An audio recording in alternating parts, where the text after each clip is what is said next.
Ted looked at Nova with curiosity. "What's the secret behind this key?" he asked. Nova paused for a moment before answering. "A long time ago, your father, Gary, worked as an archaeologist. During an excavation, he unearthed an ancient artifact, and along with it, this key. But before he could examine it further, I arrived in my spaceship. I warned Gary and his team not to disturb the artifact and entrusted him with the key for safekeeping. However, others who knew about it became desperate to steal it, driven by their curiosity about what it might unlock." Ted listened intently as Nova continued. "The key doesn't just open a door, it unlocks a portal to another world, a hidden realm called Mysticwild. Even Xylo and I are not permitted to enter. But you—" Nova tilted its head. "You can!" Ted's eyes widened with excitement. "Can I go there?" Nova closed its eyes for a moment, communicating silently. Then it opened them and said, "Permission has been granted. You may visit Mysticwild." Gary, though hesitant, saw the determination in his son's eyes. With a nod, he said, "Be careful, son."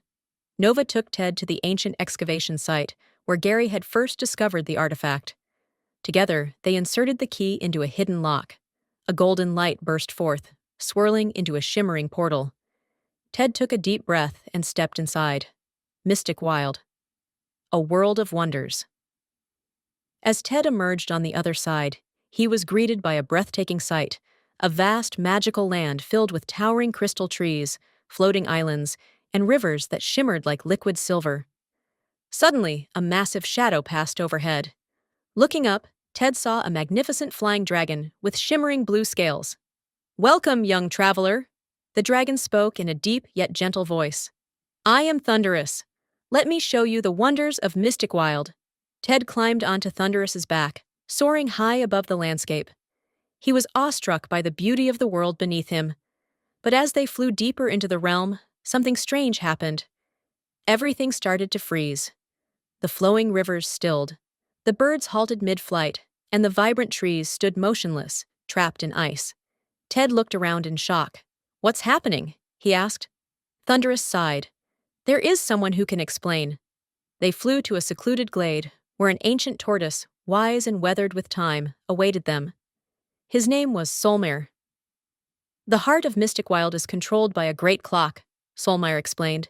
"It runs on 12 powerful energy stones. But now, one of them has been stolen. Without it, our world is freezing, turning lifeless. We have searched everywhere, but we cannot find the thief." Ted clenched his fists. "Then I'll help you find them," Solmir smiled. "It is no coincidence that you are here, young one. Destiny has brought you to us." Thunderis and Ted journeyed to the great clock, now heavily guarded by a fierce black panther and a great bear, ensuring no more stones would be stolen. That night, as they sat near a crackling campfire, Ted had an idea. The next morning, he approached the guards. "Leave the clock unguarded," he whispered, "just for a little while." The panther and the bear hesitated, but, trusting Ted, obeyed. Moments later, a hulking creature with long, spindly legs and a glistening black body crept toward the clock. It was Bone Spider, a fearsome arachnid with glowing red eyes. As soon as the guards were gone, it seized another energy stone and scuttled away. From behind a rock, Ted and Thunderis watched. "Now we know who the thief is," Ted whispered. They followed Bone Spider deep into a hidden cavern. Inside, the creature had stashed the stolen energy stone. Thunderis leapt into action, unleashing a burst of fire. Bone Spider screeched and scurried away, abandoning its hoard. Ted quickly grabbed the stones. With Thunderis by his side, they raced back to the clock. As Ted placed each stone back into its rightful slot, a brilliant light erupted from the mechanism. Within moments, Mysticwild came back to life. The frozen rivers flowed once more, birds soared through the sky, and creatures of all kinds rejoiced as movement returned to their world.